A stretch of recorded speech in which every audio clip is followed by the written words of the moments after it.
আজকে যেটা ঘটছে, যা ঘটতে পারে সামনেও, তার একটা আভাস বহু আগেই দিয়েছিলেন একজন। সেই আভাসই যেন এখন কাঁটায় কাঁটায় মিলে যাচ্ছে। বাংলাদেশকে বিশ্বকাপ থেকে বাদ দেওয়ার পুরো আয়োজনের নেপথ্যে কে ছিলেন তা নিশ্চয়ই ক্রিকেট জগতের খোঁজ খবর রাখা সকলেরই জানা। যদিও আনুষ্ঠানিকভাবে ব্যাপারটা বলা মুশকিল, তবে এটা প্রায় শতভাগ নিশ্চিত আইসিসি তার ভূমিকা গুলিয়ে ফেলেছে।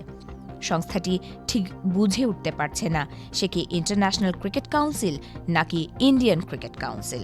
কারণ পাকিস্তান ক্রিকেট বোর্ডের সাবেক চেয়ারম্যান নজম শেঠি এবার আইসিসিকে চ্যালেঞ্জ ছুড়েছিলেন সংস্থাটিকে প্রমাণ করতে হবে যে তারা ইন্ডিয়ান ক্রিকেট কাউন্সিল নয়। তবে আইসিসি এই চ্যালেঞ্জে হেরেছে, আর সেই হারের পেছনে আছেন জয় শাহ। কদিন আগেই যিনি ছিলেন ভারতীয় ক্রিকেট বোর্ডের সচিব, এখন তিনিই সামলাচ্ছেন আইসিসির চেয়ারম্যানের ভার, আর তাতেই লেগেছে আসল গণ্ডগোলটা।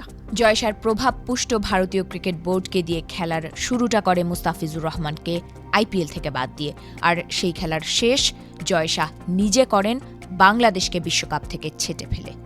জয় শাহ যে এমন করতে পারেন সেই হুঁশিয়ারি আগেই দিয়েছিলেন আইসিসির আগের চেয়ারম্যান। 4 বছর দায়িত্ব পালনের পর আন্তর্জাতিক ক্রিকেট কাউন্সিলের চেয়ারম্যানের পদ ছেড়েছিলেন নিউজিল্যান্ডের গ্রেগ বার্কলে। তাঁর জায়গায় 2024 সালের 1 ডিসেম্বর থেকে দায়িত্ব নেন ভারতের ক্রিকেট বোর্ডের তৎকালীন সদ্য সাবেক সচিব জয় শাহ। বিদায়ী চেয়ারম্যান গ্রেগ বার্কলে ব্রিটিশ সংবাদ মাধ্যম দ্য টেলিগ্রাফকে দেয়া এক সাক্ষাৎকারে বলেন, জয় শাহর সামনে বিশ্ব ক্রিকেটকে নতুন স্তরে নেয়ার বড় সুযোগ রয়েছে। তবে তিনি সতর্ক করে বলেন, যদি আইসিসিকে ভারতের কবজায় নেয়ার চেষ্টা করা হয় তাহলে সেটি খেলাটির জন্য ভালো হবে না। বার্কলের ভাষায়, একটি দেশের অতিরিক্ত ক্ষমতা ও প্রভাব অনেক ইতিবাচক অর্জনকে নষ্ট করে দিতে পারে। এতে করে ক্রিকেটকে বৈশ্বিকভাবে ছড়িয়ে দেওয়ার যে লক্ষ্য তা ব্যাহত হওয়ার আশঙ্কা থাকে। তিনি মনে করেন ভারত ক্রিকেটে বিশাল অবদান রাখছে এবং সেটি সৌভাগ্যের বিষয়, তবে সেই অবদান যেন ভারসাম্য নষ্ট না করে, সেটি বড় চ্যালেঞ্জ। বার্কলের সেই আশঙ্কাই সত্যি হয়েছে। আইসিসির গদিতে বসে আরও বেপরোয়া হয়ে উঠেছেন ভারতের কেন্দ্রীয় স্বরাষ্ট্রমন্ত্রীর পুত্র জয় শাহ।